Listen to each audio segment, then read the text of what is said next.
नंदकुमार सूर्यकांत सुतार, सौ सुरेखा नंदकुमार सुतार, श्रीराम जानकी मंदिर रस्ता पाटणे प्लॉट संजयनगर सांगली यांची तक्रार अशी आहे, महापालिकेकडून होणाऱ्या आमच्या कुटुंबाला होत असलेला त्रास व जाचाबाबत आम्हाला न्याय मिळेल का?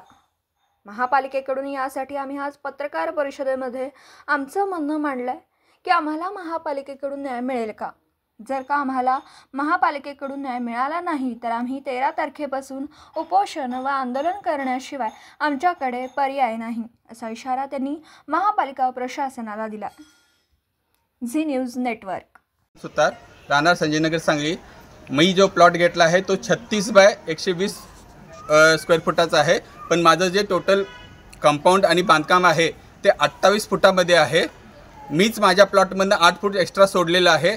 हे जे ते समोरचं पलीकडच्या बाजूला जे उत्तरेकडच्या बाजूला माझ्या प्लॉटला दिसतंय ते सगळ्यांचं तिकडच्या बाजूने दाबल्यानंतर किंवा अतिक्रमण झालेलं आहे माझ्या सोडलेल्या प्लॉटवरती. जे काय आता तुम्हाला सामायिक बोल दिसतो हा माझ्या प्लॉटमधनंच जात आहेत आणि नगरपालिकेकडे खोटी कागदपत्र दाखल करून माझ्याच प्लॉटमधनं रस्ता काढायसाठी प्रेशर कायज करतायत. आणि जे खोटे कागदपत्र दाखल केले 2021ला त्यांना जे हे गुंठेवारी प्रमाणपत्र मिळालं ते 2000 सालच्या खरेदी पत्रावरती 2000 सालचं जे खरेदी पत्र आहे ते आत्माराम भाऊ पाटणे यांच्याकडनं समाधान बाळू मोहिते यांनी घेतलं होतं.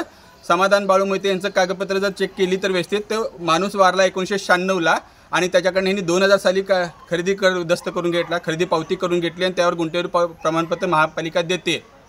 म्हणजे महापालिकेचे अधिकाऱ्यांच्या सामील होऊन माझ्या प्लॉटवरती त्यांनी रस्ता करायला बघायला लागलेत, कारण रस्ता हा तिकडच्या प्लॉटमध्ये द्यायला पाहिजे त्यांना.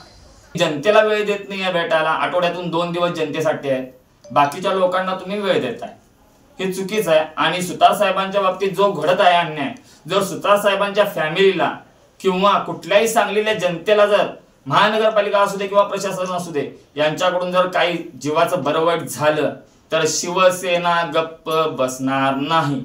आणि जर कोणी राजकीय दबाव टाकून आंदोलनकर्ते असू देत किंवा तक्रारदार असू देत यांच्यावर प्रेशराईज करायचं जर कोण काम केलं तर त्याला महानगरपालिका जबाबदार असेल असे मी सांगतो. आणि ह्यांच्यासाठी मी आणि सर्व महानगरपालिकेचे मुद्दे घेऊन घोटाळे बाहेर काढण्यासाठी 13 तारखेला मी आयुक्त कार्यालयाच्या समोर आमरण उपोषणास बसत आहे. सुतार फॅमिलीच्या बरोबर शिवसेना ही पाठीशी राहील. माझी स्वतःची गोरक्षक संघटना आहे ती पाठीशी राहील. अनेक 2 NGO आहेत ते सुद्धा आम्हाला सपोर्ट करायला तयार झालेले आहेत.